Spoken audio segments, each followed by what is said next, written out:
I am very excited about this word. you know, I've been saying it now for the past few weeks. I don't know how long he is going to have me stuck on vision and purpose and destiny, but we are still there today. That's how I know God must be about to do something. All right, let me rephrase. God must be doing something because he has us prepping ourselves. There's a passage, I believe it's in the book of Amos, but I forget exactly where, but I believe it's in the book of Amos. It says that God will not do anything in the earth without first telling his prophets. And whereas I am not a prophet, I do know that God yet gives rhema. And I'm telling you, this is a rhema word for us. I believe that God is doing something and he's preparing us because he wants us to be a part of what he's about to do. Wouldn't you hate for God to be doing a wonderful thing in the earth and you're just beholding it rather than playing a part? God, I want to be an instrument. Yes. There's a song that we've been going over at rehearsal for a while, but it says, Lord, make me an instrument. I want to be used by you. I don't want to just see you working through other people. I'm glad you do work through other people. I celebrate them, but God, use me. Don't let me just be here to be here. Use me for your glory and for your honor. So I'm excited about what God is going to speak to us this afternoon. Let's look here in 1 Samuel 17, beginning at verse 37. Beginning at verse 37, from the New American Standard, you find this. And David said, the Lord delivered me from the paw of the lion and from the paw of the bear. He will deliver me from the hand of this Philistine. And Saul the king said to David, go, and may the Lord be with you. When nobody else in the army, when all the trained warriors wouldn't go, the little shepherd boy went. Then, verse 38, then Saul clothed David with his garments and put a bronze helmet on his head, and he clothed him with armor. And David girded his sword over his armor and tried to walk, for he had not tested them. So David said to Saul, the king, I cannot go with these, for I have not tested them. And David took them off. And he took his stick in his hand and chose for himself 5 smooth stones from the brook and put them in the shepherd's bag which he had, even in his pouch. And his sling was in his hand, and he approached the Philistine. And he approached Goliath.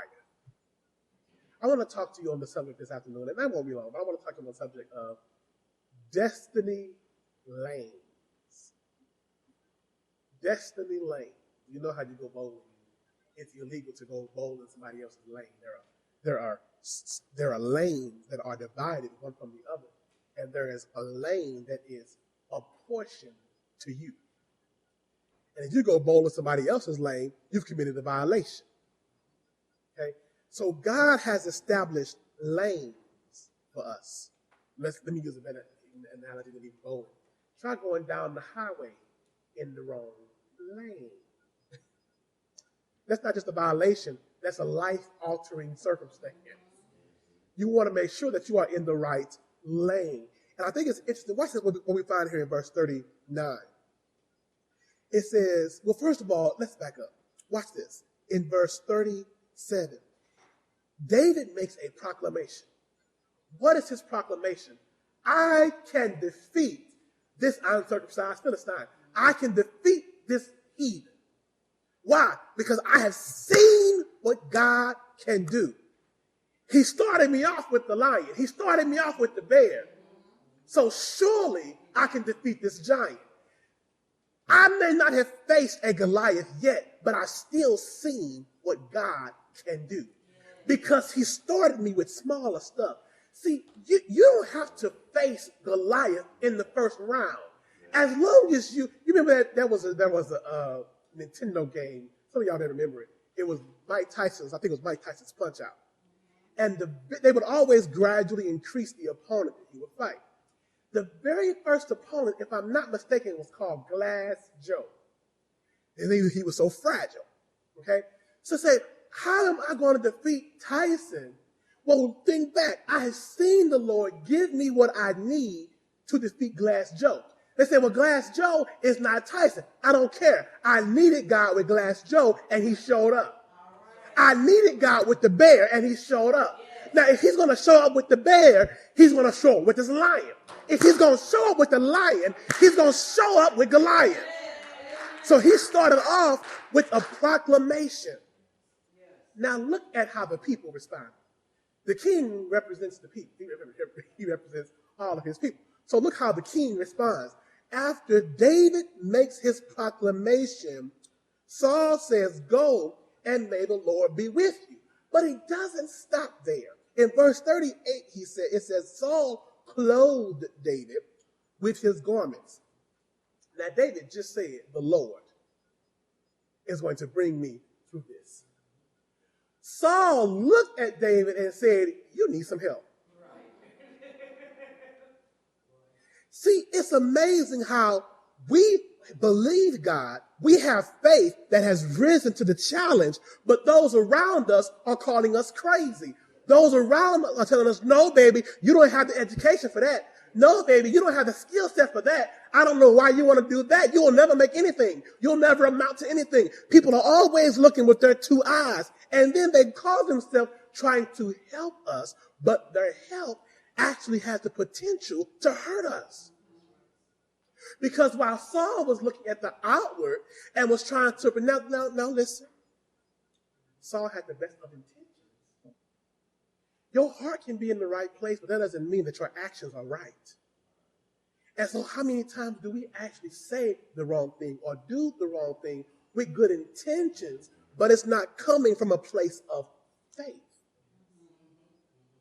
You know, so Jesus walks by and says, come, follow me. And so the disciple says, okay, I will follow you, but first let me go. You know, Jesus even told a parable about the king who was going to have a wedding. I think it was a wedding supper for his son who was getting married, and he just wanted to have the celebration, and he began to invite people. Okay, all the people who would come to the king's table, not just everybody, but the people who would come to the king's table, the nobility, the wealthy people in the land. But everybody had other responsibilities. Well, I have to go, somebody said, I have to go and see about my business. Somebody else said, well, I just got married. I have to go and see about my new spouse. Somebody else said, well, my child just died. I think it was my brother or somebody just died. I have to go bury them. And Jesus said, let the dead go bury the dead. Now watch what he says. He says, fine. The king said, fine. Go out to the highways and to the hedges and compel them to come. In other words, forget the upper echelon because they are the people with titles and position because they have too much going on. Go out to the people who will appreciate feasting at the king's table and invite them.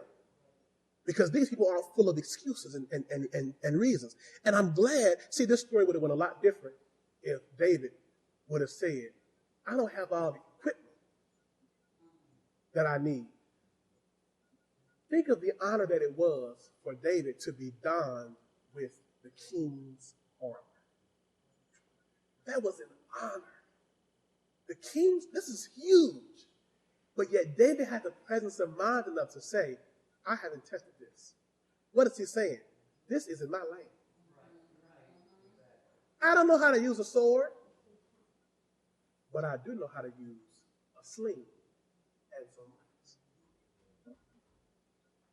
See, the skills that you have may seem insignificant for the vision that you have ahead of you. But God sent me all the way from Manchester to tell you this. He already gave you what you need. He already gave you what you need to, at the very least, begin the process. Now, I'm not saying don't go out and develop skills. Don't go out and get more educated in your field. I am not saying that. What I am saying is don't let your present state prevent you from accepting the call, from accepting and receiving the vision, and from going and taking steps to begin to see it to pass. There's a passage that Paul speaks, and he says this: were you a slave while called? He said, were you free? Were you married? Were you single? He says, in whatever state you were called, move. Don't let your present situation, don't let your present armorlessness prevent you from meeting Goliath in the field. Because watch this. There are people whose own victory is tied up in your obedience. See, when David defeated Goliath, that wasn't just David's victory. That was Israel's victory. It was even the victory of all of the other people who refused to meet Goliath in battle. As Goliath stood there in the valley of Elah and began to taunt the entire kingdom. He began to taunt them. And they said, well, I'm not going out there. I don't want to die. I have things to do. I have a life to live.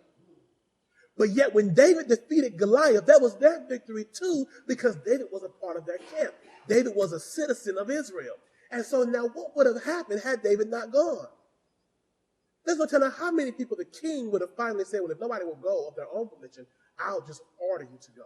There's no telling how many people would have died facing Goliath because they were facing him in their own might and not trusting in the Lord.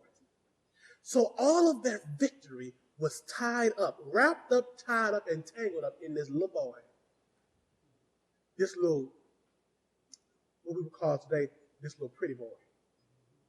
Because the Bible called him, what was the word it used? I forget the exact word it used, but the Bible basically called him a little pretty boy. Now, he was dirty and rugged. He was just a little pretty boy. Out in the field, a poet. You would think he's a soft little thing. Like he's his mama's child. He's a poet. He's out there writing poetry. And now you want to come up and man up and go face Goliath? Are you crazy? Even his brother said, have you lost your mind? Because his brothers were in the army. And sometimes the people closest to us cannot understand the vision that God has given us. And you have to learn, if I could commend it, I would. You have to learn how to shut your ears to opposition. They don't even realize that they are speaking against purpose and against vision. They're speaking in their own ignorance. But you can't let them in their ignorance stop you in your revelation. I got to say that again. You can't let somebody in their ignorance stop you. And you got a word from God, baby. You got vision. You've been laying in bed at night thinking about it. You've been waking up in the morning thinking about it. It's all saturating your pores. It's oozing. Vision is oozing out of you. You see what's ahead of you. You can't let somebody else who's ignorant talk you out of your destiny. You can, but you shouldn't. And David here, watch this, even with the king, would not let the king's purpose override his. David said, well, King, I appreciate the gesture, but I have not played in this lane. I have not rolled down this lane. So now is not the time to try this thing out. See, in real life, you don't get restarts. We get accustomed to that with video games. You can't just put 4 more quarters into life and start over. So when you're going to go out there and face the giant of your situation, you don't have time to be trying something new because so-and-so told you it worked for them. Saul's armor did work for Saul. He was still alive. He had been in battle, so it worked for him. But what worked for him wouldn't work for David because his armor was tailor-made for Saul. And how many of us are trying to wear armor that was made for somebody else? We're putting on somebody else's gift. We're putting on somebody else's purpose. We're putting on somebody else's vision because we don't have enough courage to wear our own. And then we fail. And the naysayers who weren't behind us in the first place begin to dog us out in criticism. See, I told you. They begin to get all spiritual. See, the Lord had already showed me. No, what the Lord said was shut up, but you weren't listening. And unfortunately, I wasn't listening enough either because I listened to you when you told me to change lanes. And if I'd have just stayed in my lane, yes, your lane looked prettier. Yes, your lane was shiny. Yes, your lane was metallic. Yes, your lane looked like everybody else's lane who would dare go into battle. I didn't have a battle lane, but I still had a victory destination. Listen, you have to trust that God knew every challenge you would face before you were even born, and he put in you what you needed to get the job done. Don't try to be Saul. As honorable as it was to wear his armor, don't try to be Saul. You have to be who God made you to be. So we're grateful now that David had enough presence of mind to take the armor off and to go get what he knew. So he says in the end of verse 39, and David took them off. Verse 40. And he took his, not Saul, his. See, now he's doing what's right. And he took his stick in his hand and chose for himself 5 smooth stones. See, now he's doing what he knows to do. I wasn't trained in swordsmanship, but I know rocks and slings. He took what he knew to do, and he met Goliath. Now, I'm going to imagine that you've been enough to Sunday school to know how the story ends. He killed Goliath, took Goliath's own sword and chopped his head off with it because he had enough faith to stay in his lane. Turn to 2 Corinthians chapter 10. 2 Corinthians 10.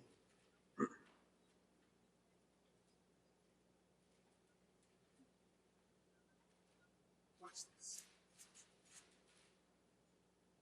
I love how much the word relates to circumstances and situations that we face today. It's amazing how, people say there's nothing new under the sun. There really kind of isn't. The technology may upgrade and change and develop, but at its core, the situations and circumstances are all the same. So we can still pull from Scripture the same principles because they were going through the same thing back then. It just wasn't the same exact way. So look what he says here in verse 12. 2 Corinthians 10. We're talking about lanes. Watch this. For they say, where am I at? Verse 12, excuse me. Maybe I should start at verse 10. I guess the Lord made me make that mistake on purpose. Let's start at verse 10. For they say his letters are weighty and strong. What are the letters? Letters of commendation. Okay? People say, I have seen his ministry and I'm writing a letter to commend him to you to tell you this person truly is from God. Well, what do we call letters of commendation today when it relates to the church? Certificates of license. It's the same thing. It just manifests in a different way. His letters are weighty and strong, but his personal presence is unimpressive. And his speech is contemptible. Isn't it amazing when people let you in their church, but then they don't receive what you have because it doesn't come the same way that they're used to getting it? And it's a really big problem in the black church because we're so used to everybody sounding the same. And if you don't come in there with a hoop and a holler, you ain't preached yet. Look what it says. Let such a person consider this, that what we are in word by letters, when absent, such persons we are also indeed when present. In other words, don't be tricked by the fact that I didn't come the way you're accustomed to getting it. What was written was accurate, even though it didn't come the way you wanted it to come. Now we come to verse 12. For we are not bold to act like other people. I love it. We are not bold to class or to compare ourselves with some of those who commend their own self.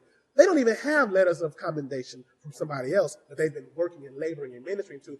They're just talking up, yeah, I can preach that. I had a whole church jumping and shouting at that funeral, so you want to get me to come in and to perform the eulogy. Right? They're talking up themselves. Now here, Paul has letters of commendation from other people that he has labored from, and they have seen the fruit of his labor. They have seen their lives change. But all these other folk, they know how to talk the talk. And they come in there sounding all good and getting people tripped up because they were masters of the illusion of anointing. And the problem is most church folk don't know the difference. Right? So these people are commending themselves. And Paul said, listen, I'm not that bold to come try to compare myself to somebody else, especially when they're comparing themselves to themselves. Watch what it said. But when they measure themselves by themselves, by their own, they create their own standard and then say, yeah, I can do that. They compare themselves with themselves. They don't even have a clue of what really matters, of what really makes a difference. How many of us have seen through the years people going to church year after year? I'm not talking that, year after year after year, hearing the tune-ups, hearing the choir sound good, hearing the hoop and the holler, but their life is still the same. There has been no growth and no development in years because they may be getting performed to, but are they being fed? And Paul says when all they have is what they say about themselves, they don't have a clue. And for all the people who are being duped into receiving what they have to offer without considering where have you labored, whose life have you touched, do you have a clue? But, Paul 13, we will not boast beyond our measure, but within the measure, here it is, of the sphere which God apportioned to us as a measure to reach even as far as you. So yes, God has commissioned us to come to you.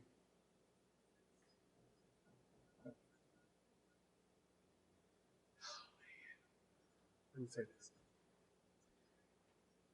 The enemy also sees into the spirit, and he sees the commissionings of God. And oftentimes what he tries to do is beat God to the task. Before the one God has commissioned shows up, he sends counterfeits. Even in relationships, a lot of times the very first one, probably not the one. But he sends counterfeits in order to thwart. Because see, God is a God of time. He's not going to rush out and just rush you into something.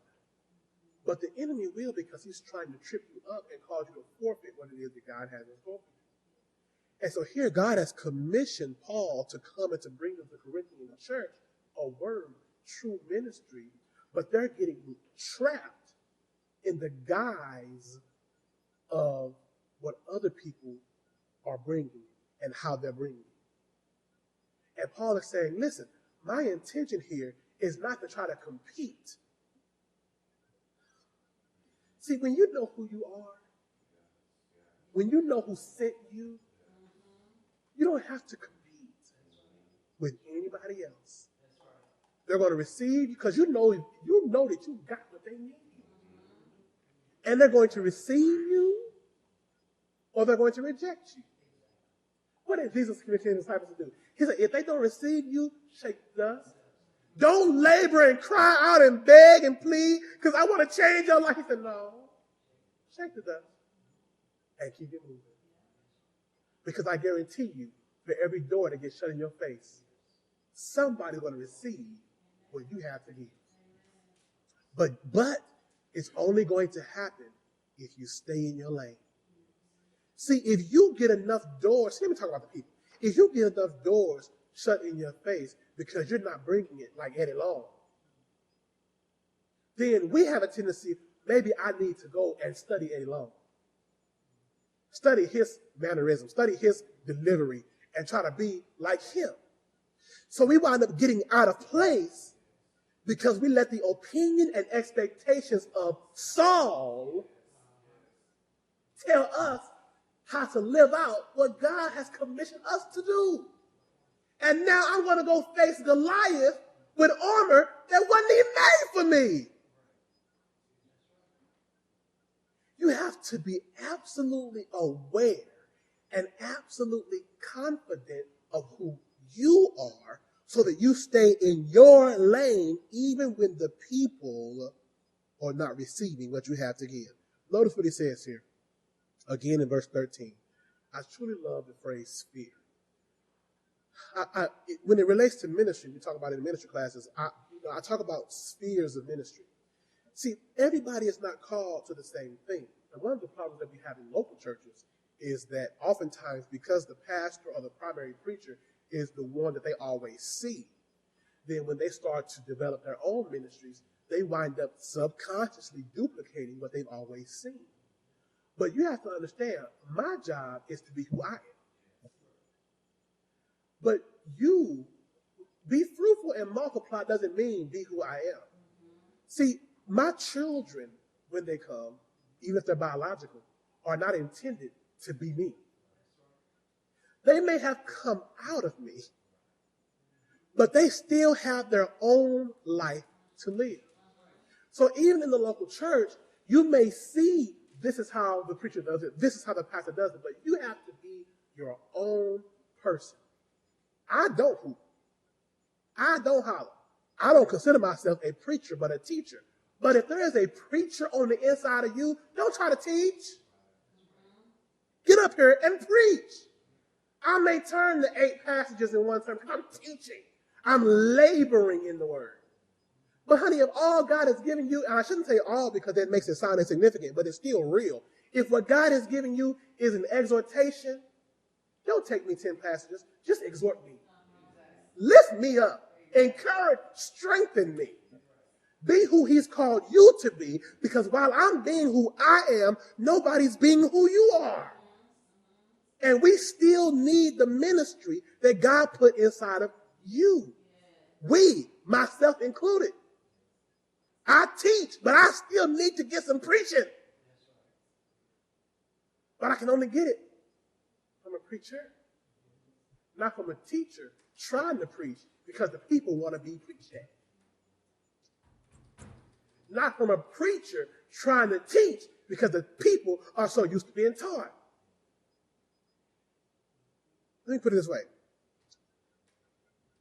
It is always better to be a level 10. I'm making this up like levels. Let's say that, we're going to rate somebody by manner of how they do their job. It's always better to be a level 10 sergeant than to be a level 2 general. While we're out chasing title and position, we're not even excelling in what we're doing because we were never called to be it. You be the best doorkeeper you can be. You be the best prophet you can be. Everybody doesn't have to be an apostle.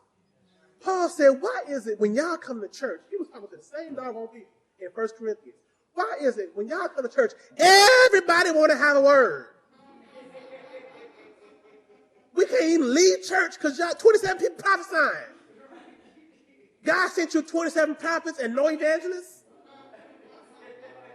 But what happened was the people began to see how the word of the prophet excited the people, and they wanted to get the same response. So now they're making stuff up. And the people are putting faith in a made-up word. I remember that was, oh, God. I was at a church years ago. I used to go to, this is not bad, so I attended church. It was Higher Heights, Bishop Greenlee. And it was so hilarious. One of the elders gave a word to Bishop that day, and it was extremely vague. I see you walking, and And it was something like walking and there's tile on the floor or something. And it was, but it's like, okay, what do I do with that? And you all may not know Bishop Green, but he doesn't mince words. So after the word, he's like, well, I don't know what to do with that. You're giving me nothing to work with here. Where am I at? Am I in the garden? Am I in the house? What's going on here? Give me something I can use. Right? Because the word of the Lord is supposed to have a purpose. See, the Bible says the word accomplishes. That means it does something. It doesn't just inform, it does. Honey, if the word ain't doing nothing, well, see, everybody's trying to have a word. Everybody wants to look important. I get to prophesy to the bishop. But if you ain't saying nothing, that's why you have to always be spiritual. Because you don't want to receive the wrong word. You don't want to receive something, because I've seen manipulation happen. I've seen pastors say, thus saith the Lord. And you could, if you had the spirit turned on, you knew that was all him. How do you know? Because he said the same thing yesterday when y'all were just having a conversation. But all of a sudden, now it's a prophecy. So we have to make sure that we gird ourselves. Now that's kind of like not the point, but it's still important that we understand everything you get is not going to be genuine. And you have to be able to separate the wheat from the chaff. So now, get your lane. He says, the spheres that were apportioned. That word apportioned basically means portion. God has given you a portion. And you have to find your portion, and you have to seize it. You have to lay hold to it. You have to own it. Own who you are. Be confident. Are you the best that there is? No. I am a teacher. I own that. I am not the best teacher in the world. I still want to be better. I still want to be greater. I still want to develop the gift in me. But I'm not going to try to trade in the gift to get something else. Because I know that I can never be greater at anything beyond what God created me.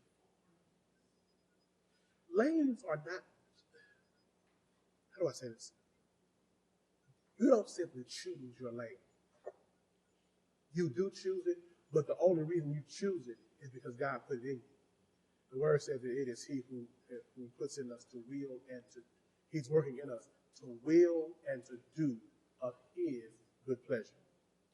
So technically, yes, you are choosing to respond, but honey, your destiny was created a long time ago. It said he whom he foreknew, he did predestine to be conformed.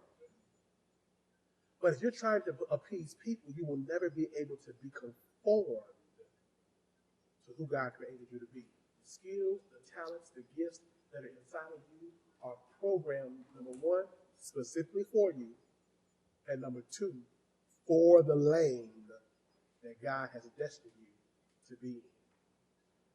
What are we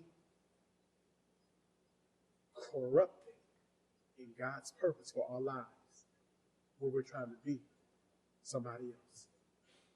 When we're too busy comparing ourselves with other people because they got a better ovation than we do. Intimidation is real. But you will not be intimidated. You are only intimidated to the measure of your own insecurity. When you rise up within yourself and know who you are, that's one of the reasons why people are so negative about other people themselves. It's not that. Let me use myself as an example. Let's say that I have a negative attitude about Sister Martha's excellence, and so I say things, I make comments. When I'm talking to other people, I kind of dog her out. Not so much that I make it obvious that's what I'm doing, but I'm trying to speak against her success because inside I wish I was like her. Okay? So it's not that I hate Sister Marcia. It's that I'm not comfortable with myself. And intimidation and envy causes that response. But see, I could have the success that Marcia has in being Marcia if I was not trying to be Marcia.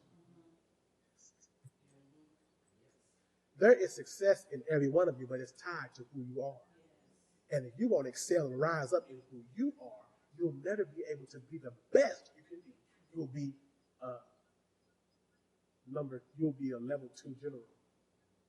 rather than a level 10 sergeant. Now, there's a big gap in terms of, of position in between the sergeant and the general.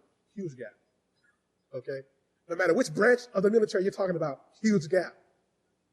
But if you are the best, see, there are sergeants, there are colonels, there are captains whose name we know. And there are generals we've never heard of.